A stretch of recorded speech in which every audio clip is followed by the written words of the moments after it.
समझने के लिए धारणा बहुत आवश्यक है। ध्यान के लिए धारणा अति आवश्यक है। बिना मजबूत धारणा के आप ध्यान में कभी भी उतर नहीं सकते।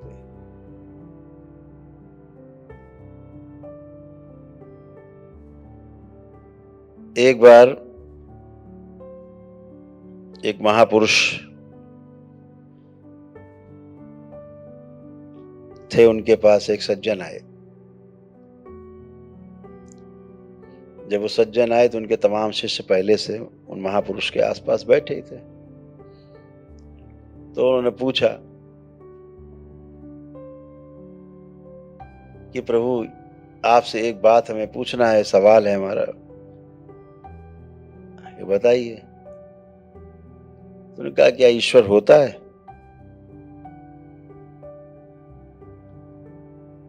तो उन्होंने कहा कि आप बताओ, आपको क्या लगता है, होता है कि नहीं होता? बोले, हमें तो लगता है कि ईश्वर होता है।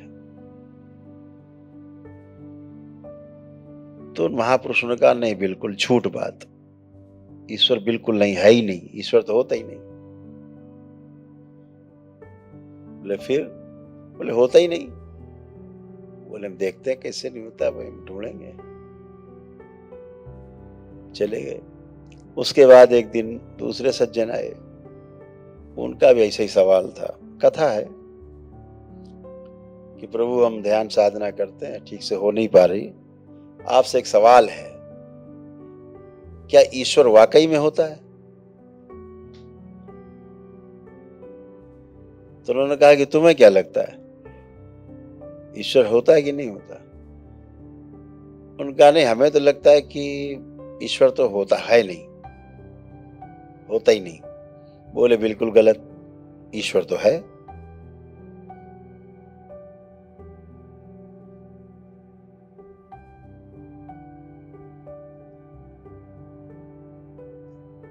तो अब शिष्य और कंफ्यूज हो गए। जब एक आए तो उससे कहा ईश्वर होता नहीं, इससे कह रहे ईश्वर होता है। एक दिन एक तीसरे सज्जन आए, उन्होंने पूछा यही प्रश्न कि प्रभु, हम जानना चाहते हैं ईश्वर होता है कि नहीं होता, हम आपसे सुनना चाहते हैं। बोले तुम्हारी कैसी राय है? बोले हम तो बड़ा कंफ्यूज है, पता नहीं, कभी लगता है कभी लगता नहीं है। तो महाराज जी उठे और अपना कुटिया के अंदर चले गए, कोई जवाब ही नहीं दिया। अब उनके शिष्य और कंफ्यूज, और ज्यादा भर गए प्रश्नों से। उसको बगैर जवाब दिए कुटिया अंदर चले आए, वो चला गया। अब शिष्यों ने घेर लिया उन्हें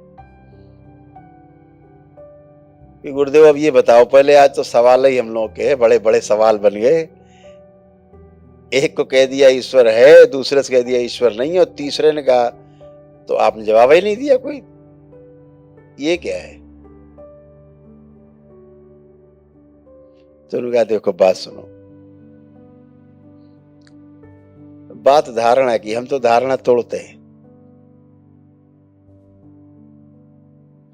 पहले ने कहा, हमने पूछा उससे तुम्हें क्या लगता है, उसने कहा ईश्वर होता है। तो हमने तो मान के बैठ गया कि होता है, तो अब जानेगा ही नहीं, जानने का प्रयास ही नहीं करेगा। तो हमने उसे बता दिया नहीं होता है, तो उसकी धारणा तोड़ी हमने। दूसरे ने पूछा तो उसने बताया कि हाँ, ईश्वर तो हमें लगता है कि नहीं होता है। तो हमने उससे कहा होता है, तो हमने उसकी वो धारणा तोड़ी। और तीसरा कंफ्यूज था, है कि नहीं, तो हमने खुद ही ढूंढेगा है कि नहीं, खुद ही ढूंढे, धारणा बन जाएगी उसकी। तो धारणा मजबूत होनी चाहिए। धारणा अगर मजबूत रहती है तो ध्यान ठीक से होता है।